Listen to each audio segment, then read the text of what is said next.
So in this case, this is another case that we had seen recently. You can see the limb length discrepancy here in the first trimester. You can see the elbows are not at the same level, and there is abnormal radial deviation of hand on this side. And there were only 4 fingers that could be imaged. Thumb could not be seen. So this is the post-abortive picture confirming the radial ray defect, and CMA showed trisomy 18. So radial ray abnormalities can be associated with a number of syndromes. One important point to note is that when there is absent radius in both upper limbs with normal thumb, think of TAR syndrome or thrombocytopenia with absent radius syndrome. When it is associated with congenital heart diseases, it could be Holt-Oram syndrome. When it is associated with craniofacial abnormalities like cleft lip, palate, and micrognathia, think of Naegger's syndrome. When it is associated with craniofacial abnormalities with phocomelia or severe micromelia of all 4 limbs, such as think of Roberts syndrome. When it is associated with craniosynostosis, it could be Bailard-Gerold syndrome. So trisomy 18 is the most common aneuploidy, associated aneuploidy. And it could also be associated with Cornelia de Lange syndrome, which has synorphus and long philtrum, or Seckel syndrome, which has microcephaly, weak nose, and sloping forehead. Maternal diabetes and varicella can also contribute to the formation of radial ray malformations. Then moving on to abnormal alignment in lower limbs. This is first is congenital talipes equinovarus. The 4 components of CTEV are easily remembered using the acronym CAVE. That is pronation of the forefoot. The midfoot is adducted. The hind foot is inverted. And there is plantar flexion at the talus in the ankle. That is called as equinus. So in the coronal view, when the bones of the leg is visualized, and in the same plane, if the foot is also visualized, that is diagnostic of clubfoot. You can see a short adducted foot here, which is also confirmed in 3D images. The key associations are spina bifida, arthrogryposis, aneuploidy, and oligohydramnios. 2/3 of the cases are isolated and bilateral. The diagnosis is made between 13 and 23 weeks. Before 13 weeks of gestation, a transient clubfoot can be present as a part of normal development. Wait for the foot to move away from the uterine wall to avoid false positives from fetal positioning. An abnormal position should persist throughout the scan. Extrinsic factors that contribute in the formation of CTEV include oligohydramnios, breech presentation, Mullerian anomalies, multiple gestation, amniotic band syndrome, and amniocentesis, which is done before 15 weeks of gestation. So recurrence risk after birth of one child with CTEV is quoted as 2 to 3%. If one parent is affected, then the recurrence risk is 3 to 4%. If both a parent and a child are affected, the recurrence risk can be as high as 25%. So when a clubfoot is detected, invasive diagnostic testing must be offered. So depending upon the associated ultrasound findings, we can offer CMA, FISH, or karyotyping. If there are additional abnormalities, consanguinity, or a family history of a specific condition, we can offer exome sequencing. Isolated cases have excellent prognosis and they are treated with a conservative Ponseti technique.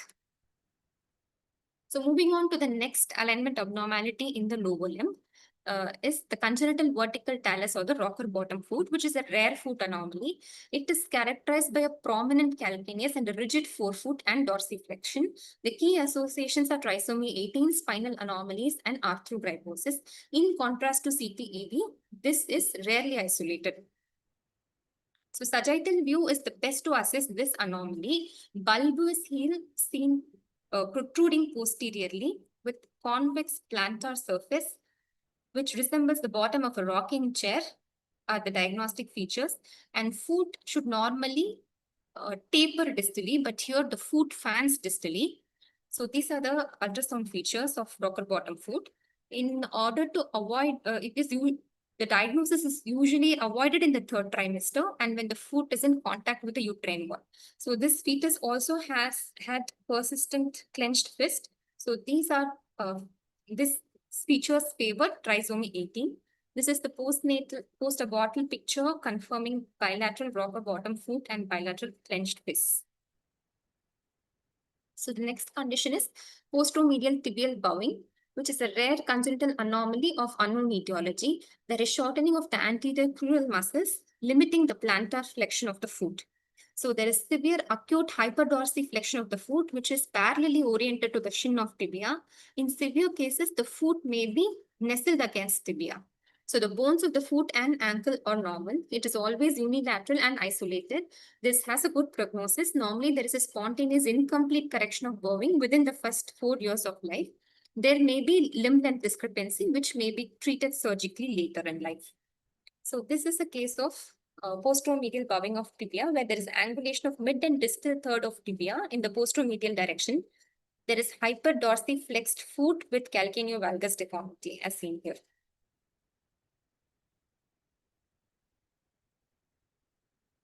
So this is the 3D rendering of the same fetus showing hyperdorsiflexed foot. So moving on to the next abnormal alignment, genu recurvatum. It's a rare condition affecting 1 in 10,000 live births. It is defined as a pathological hyperextension of the knee greater than 30 degrees associated with limited flexion. So it can be divided into two groups. It can be because of malformations involving anomalies of the elastic tissues or muscles, or it could be postural as a consequence of abnormal presentation or oligohydramnios. So it can be associated with multiple syndromes, particularly arthrogryposis multiplex congenita, myelomeningocele, Downs and Turner syndrome. Ischemia leading to fibrosis and contracture of quadriceps is the pathology behind this abnormality. So this is an example of postural genu recurvatum caused by a uterine septum, as shown in this 3D image. There was a uterine septum, and this is the postural genu recurvatum of the fetus. This is the post-abortal picture showing hyperextension of both knee joints. So this is arthrogryposis associated with gross genu recurvatum of both lower limbs. You can see abnormally pronated forearm and hyperflexed wrists here, which is suggestive of arthrogryposis. So this is again an abnormal positioning due to a partial uterine septum. The neck of the fetus was hyperextended to the extent that both the head and the abdomen were visualized in the same plane, and the feet were seen in the other side of the septum. So this is the post-abortal picture confirming the spinal abnormality and abnormal posture in the lower limbs. So this is a case of genu valgum with bilateral clubfoot. So you can see the opposing knees persistently, also called as the knock knees, and also bilateral clubfoot here.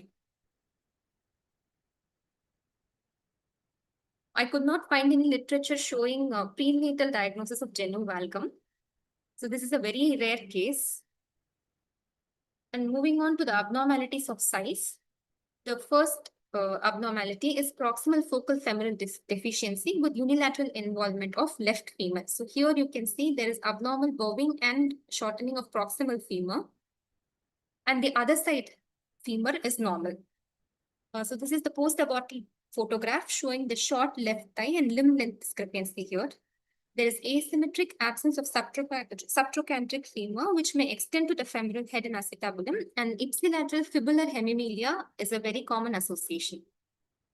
So next case is proximal focal femoral deficiency with unusual facies syndrome. So here you can see abnormally short bowed femur here, and there is also micrognathia with microstomia. The inferior facial angle was less than 40 degrees. So this is a case of congenital femoral deficiency. Both femora are not seen. So this is the very severe form of congenital femoral deficiency. You can see both the tibia and fibula, which is marked by the arrow, are arising directly from the hip joint. This is the video demonstrating the same. You can see both tibia and fibula are arising from the hip joint, and there is also bilateral clubfoot here.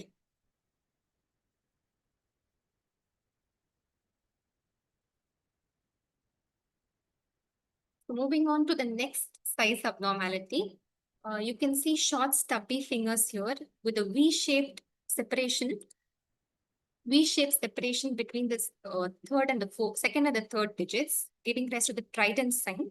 So this is usually seen with achondroplasia or thanatophoric dysplasia. So this fetus also had pulmonary hypoplasia, and this is the post-abortal picture showing the trident sign with brachydactyly. So moving on to the next case, this is a case of ongoing DCTA twin pregnancy at 30 weeks. So the first striking feature was hypertelorism, exorbitism. There was also metopic, sagittal, and coronal craniosynostosis. So when we looked at the arms and hands for syndactyly, it was not there, but we found a prominent looking big tooth. So the differentials that we gave were Pfeiffer's and Crouzon syndrome. So another size abnormality is foot length discrepancy. This is a 26 weeks gestation with the foot length corresponding only to 22 weeks. The toes are not very well made out.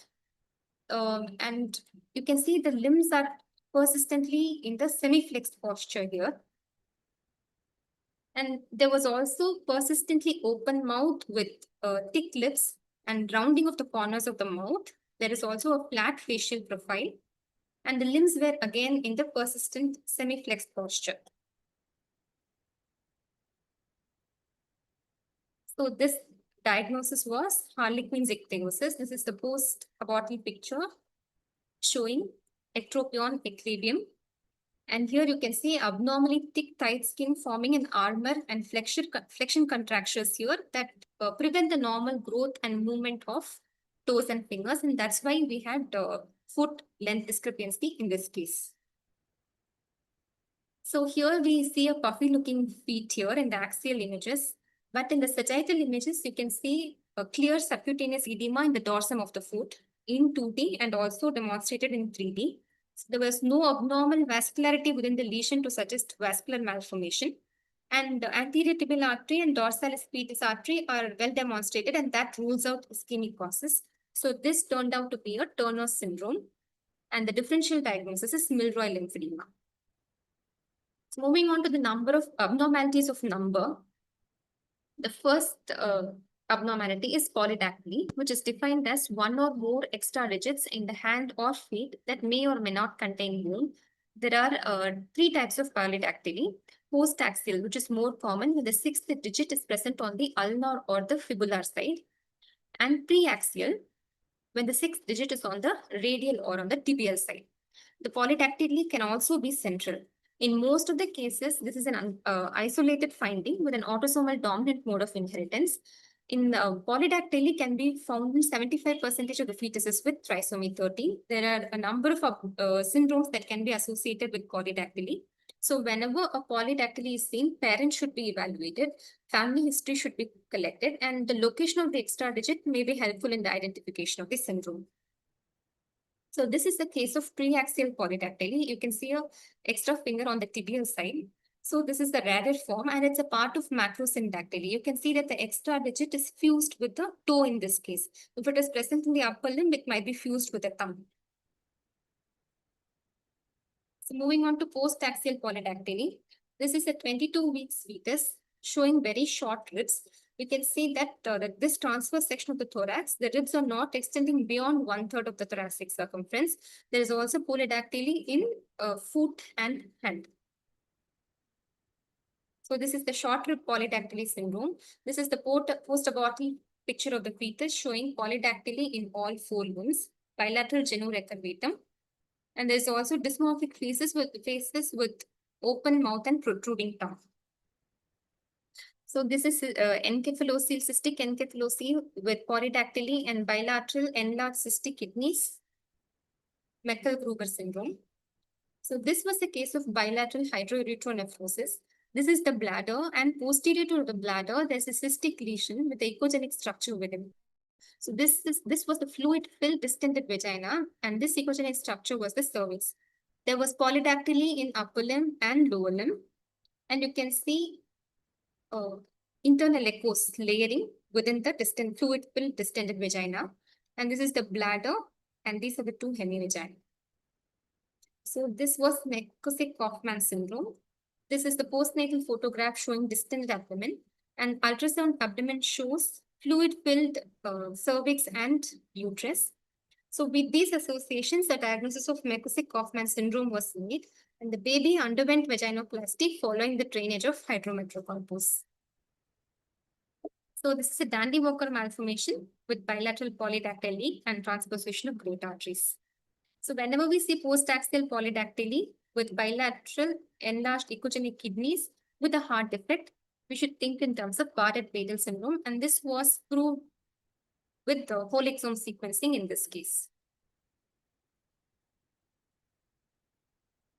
So moving on to the next case, here you can see a left diaphragmatic hernia, colpocephaly, Viking helmet sign, supporting agenesis of corpus callosum, and this is polydactyly in both the upper and the lower limbs.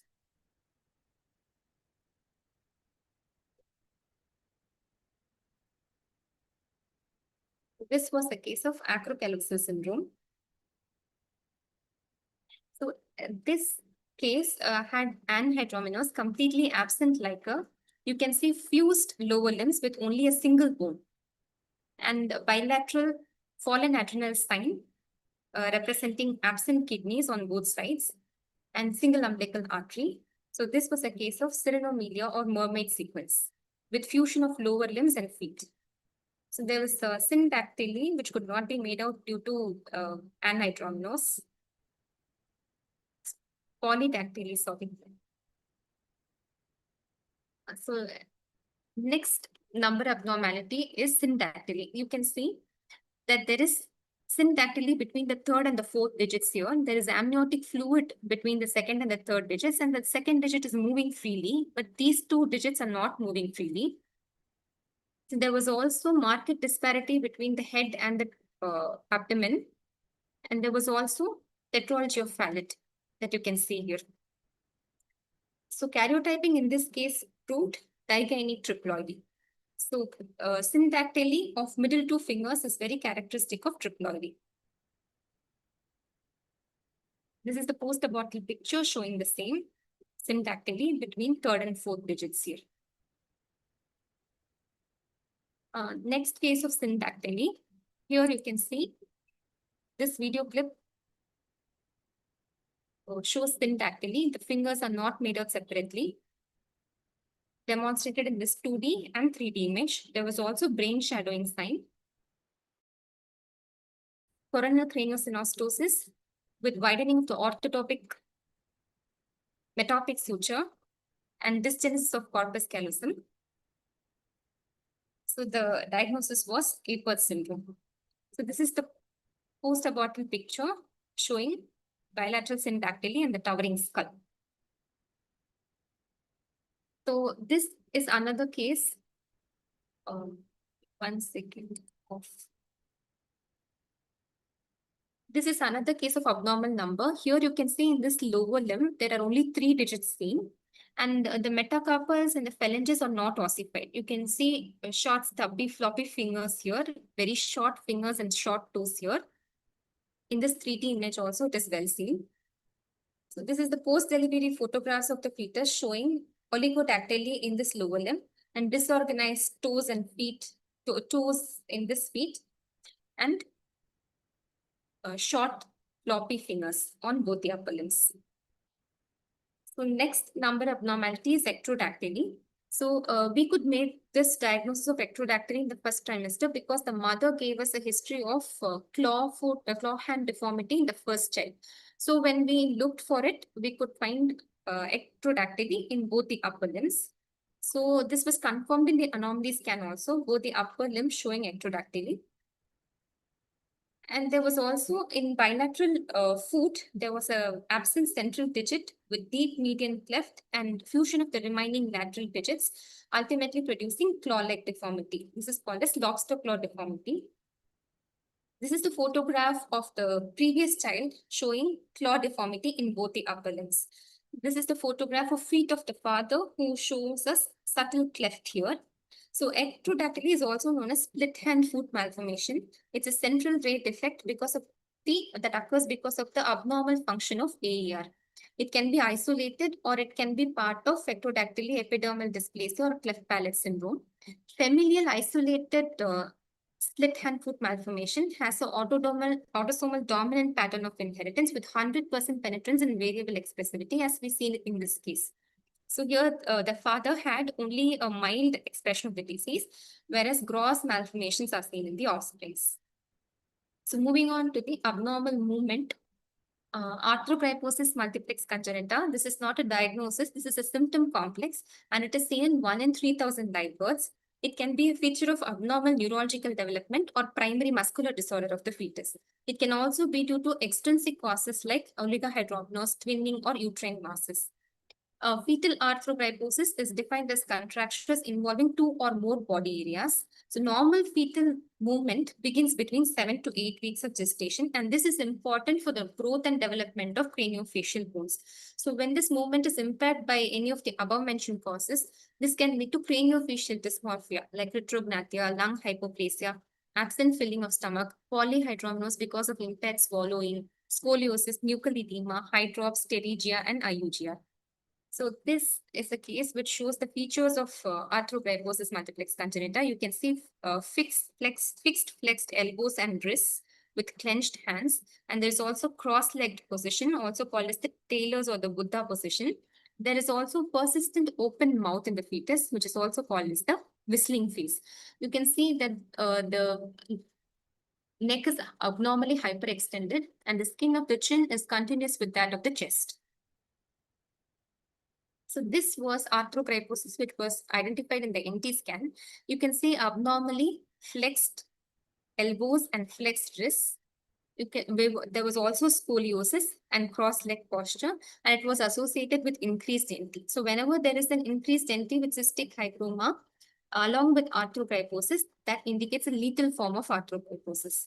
So this was a 22-week fetus. You can see pronated forearm with persistently flexed wrist here, an abnormal position of the foot also here. And you can see there is reduction in the muscle mass and the soft tissues show increased echogenicity because of the diffuse fibrosis. So this is also a case of arthrogryposis. This case was given by Dr. Jayaraman sir. So this is an abnormal band of tissue that you can see extending from the thigh to the leg across the popliteal fossa. So this is a popliteal pterygium with fixed flexion of the knee. So this is also confirmed in the post-abortal picture. So moving on to the abnormality of echogenicity, we have to look for the premature ossification of carpal and tarsal bones or epiphyseal stiffening. So in this case of 18 weeks of gestation, here we could see abnormal premature ossification of the coccyx, and there is proximal epiphyseal stippling here. The calcaneum should be ossified by 20 weeks, but here it is ossified between 18 to 19 weeks, and there was also binder syndrome. So this points towards the diagnosis of chondrodysplasia punctata. Now moving on to abnormalities due to constriction, amniotic band syndrome, which suspected to be due to the first trimester rupture of the amnion, resulting in the amniotic bands that extend from the chorionic surface of the amnion to the fetus. So fibrous band of tissue with a constricting ring and distal elephantiasis or protrusion of an uncovered bone is pathognomic of this amniotic band syndrome. So this is a first trimester fetus where the fetus appears to be entangled in a net of echogenic bands. And there was also a cystic encephalocele and the abdominal wall defect. So this amniotic band syndrome would lead to bizarre non-embryologic limb, cranial, and thoracoabdominal defects, also called as the slash defects. So this is amniotic band syndrome at 17 weeks. You can see thin linear echogenic bands radiating to the fetus. And here you can see edema in the dorsum of the foot and the toes are not visualized. So this is the post-abortal picture confirming the diagnosis. You can see a constriction band here at the thigh and dorsum of the foot is swollen and the toes are amputated. There is no toes. So conclusion, limb anomalies are one of the most common cause of medical legal litigations in India. Documentation of all three segments of all four limbs is of paramount importance. Hand and foot abnormalities should prompt a thorough search for syndromic conditions or aneuploidies. So thank you all for patient listening. Thank you, Manu. Will Thank you, Dr. Roshi. It's all to learn. Thank you, Dr. Dr. Roshi, Roshi. really extensive, sir, and very, very comprehensive. Yes, Uh, she was actually rushing through she has prepared many to tell, but she was actually rushing through because she had a lot of slides. She wanted to finish it off in time. okay. Excellent So, presentation. It was a nice collection and a nice compilation, Dr. Roshni. Congratulations to you. Thank you. Dr. Pragnita, please, you can continue the proceedings. Yes. Actually, anything in ultrasound is only pattern recognition. So first we should really learn about how to really know the abnormal from normal. So Roshni, can you just tell us how to systematically examine the limbs? Because that's the first thing we have to do. In Yes. times, what do you do? So as according to the ISWAP guidelines, so all three segments should be documented. It's not enough that we just see the limbs. It has to be documented. So yeah, ma'am. So first, when we look at the humans, shall I share my presentation again, ma'am? Or Yeah, should I sure. show Yeah, slide you can. again? Yep.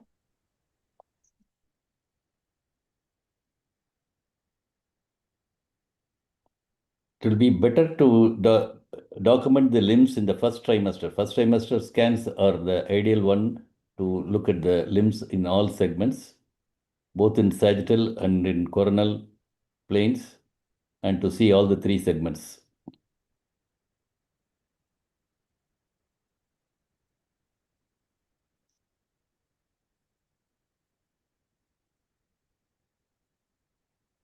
Yes, Dr. Roshni.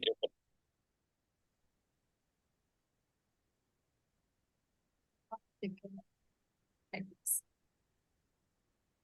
So yeah, we should always document the presence and symmetry in length. So this symmetry is done by eyeballing. So it can be done either like this when we document a coronal section of the entire limb, either the upper limb or lower limb, which rules out the limb length discrepancy, or we can document it in a side-by-side fashion, uh, through which eyeballing is easier. So we can assess the symmetry of length of bones here.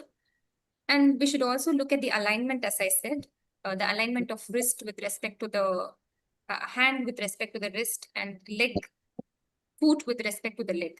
So movements should also be assessed. And sagittal images of the lower limb should be documented to look at the leg foot angle, and in face view of the foot should be seen. An open hand should be documented. And when we look at the humerus and femur, we have to look at the cutaneous contour, look at the underlying fat and the muscle mass.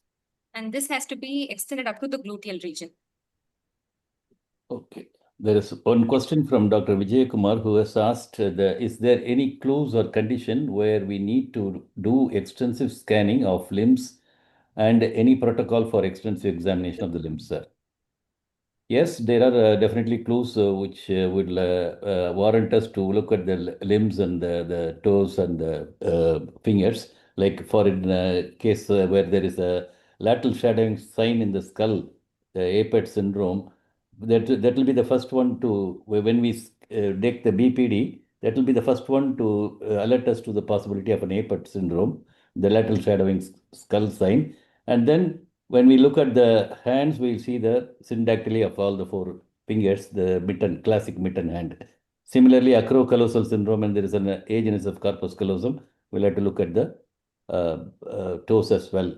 And when we see, say, for example, in a case of Bardet Biddle syndrome, when we see echogenic kidneys, we have to confirm it by doing looking at the toe fingers. And similarly, Ellis Van Creveld syndrome, when we see a cardiac anomaly, you will have to see at the upper limb and for the extra digits. Actually, it goes both ways. Sometimes we might find clues in the Yes. finger, So toes, first, and then it yes, other thing. it may go around other way also. Yes. And Dr. Nivedita has asked, Nandita has asked, can arthrogryposis present in later gestation, which was normal in earlier scans?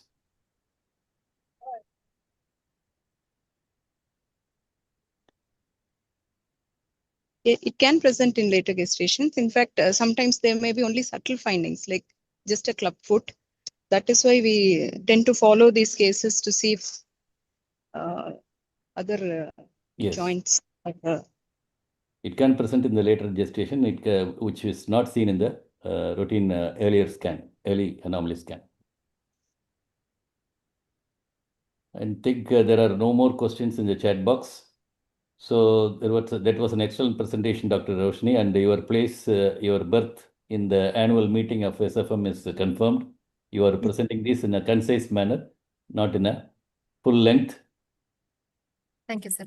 There are some more questions also pouring in. Do we need to measure all long bones? Can clenched fist be isolated? Dr. Praganitha, do you need to measure all the long bones? No, so I think it is sufficient if we just eyeball that and see them all mineralization, shape and contour is okay. But in some cases where we have short long bones, we tend to measure. We'll have to, yes. When we find a short long bone, we have to, and we suspect a skeletal dysplasia, when the femur length, foot length ratio is abnormal, then we have to measure all the long bones and to see whether all the long bones are short. Okay, then is Dilip Sharma, who has asked about what about limb anatomy exam in second and third trimester anomaly? What does he mean by that? I don't know. Usually in third trimester, you are not looking into the limbs. They may be crowded, and if you are unable to say, you say that it's a growth scan, and one of the limbs, if they are shadowed and not seen, you can always comment that it is not seen during this period of study. It is really important in third trimester that you mention that whether you looked at the limbs or not. Yes. And Rashmi Rogi has asked, CTV unilateral or bilateral, does it make any difference in genetics, with genetics? Bilateral, yes, bilateral is more commonly associated with the genetic abnormalities. Sir, can clenched fist be isolated? That is what one iPhone has asked. Isolated is called isolated when we prove it is isolated. I mean, you look at all, you rule out all the other things, technical and genetic, and then only you can call it isolated. So it can be postural. It can have always clustered, but you look at the overlapping fingers, or that's quite abnormal. Roshni has shown clearly with the clinodactyly and the camptodactyly very well. When you see that overlapping fingers, it's definitely abnormal. Otherwise, when the fetus is keeping its fist clenched, I don't think it is abnormal. You'll wait for the fingers to open. Do we count all digits as a part of anomaly scan? I think Pranada will be the ideal person to answer, because it's always pattern recognition. You recognize that there are, if there is polydactyly, you instantly will know that there is a wide thing. Then you start counting. Otherwise, it's really not necessary to count the fingers. usually the many leading scans centers, they report that with the counting of the digits were not done. They mention it clearly under the limbs that the counting of the digits were not done. So it is not mandatory that digits should be counted. This is not the part of protocol of the ISUOG also. ISUOG recommends you to only document all the 3 segments and not to count all the fingers. Again, guidelines are just there for us to follow them. But if you really want to increase your diagnostic yield, you should definitely look at the fingers and make sure that yes, 5. I mean, you not count them, but you should actually recognize the pattern. Significance of isolated clinodactyly. Isolated clinodactyly is found in about 18% of normal individuals, normal fetuses. And it is quite common in Down syndrome fetuses. In some Down syndrome fetuses, is about 60%. But since the Down syndrome fetuses group is very, very less, so mostly when you see clinodactyly, think of isolated normal individual, normal fetus. So that's what the next question is also. Clinodactyly is seen often. What to report? You say that there's a clinodactyly and ask them to work up for Down syndrome in case if you are seeing other stigmata of Down syndrome. In our case, one of our cases, there was a clinodactyly, there was a absent nasal bone, there was a echogenic bowel, plus I think increased nuchal fold. So that clearly points out to Down syndrome. So isolated clinodactyly can be abundant. It's about found in almost about 18% of normal fetuses.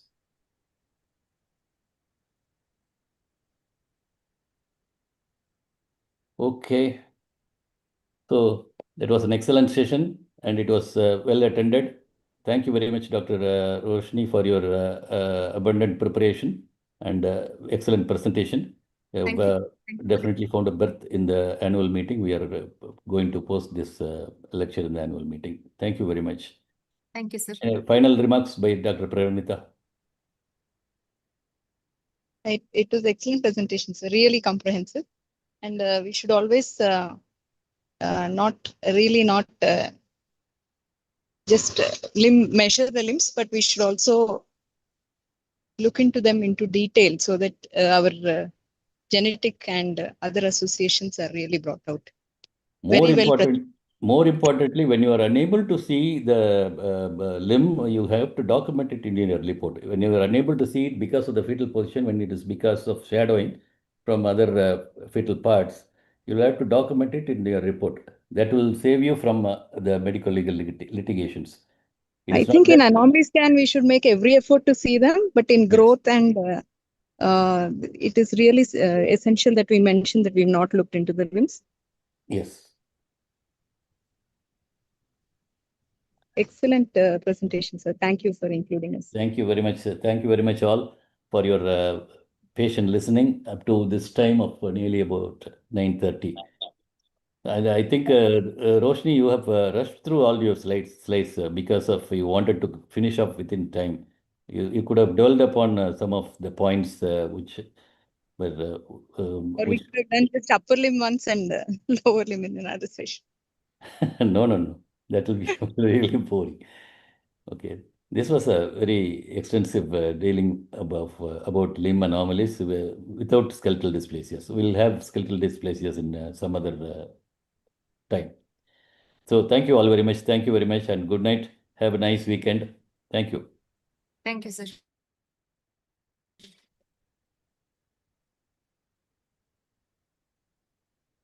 The recording may not be complete because in the middle we had YouTube streaming, which was actually disturbing. So the recording automatically stopped in the middle for about nearly 10 minutes or so.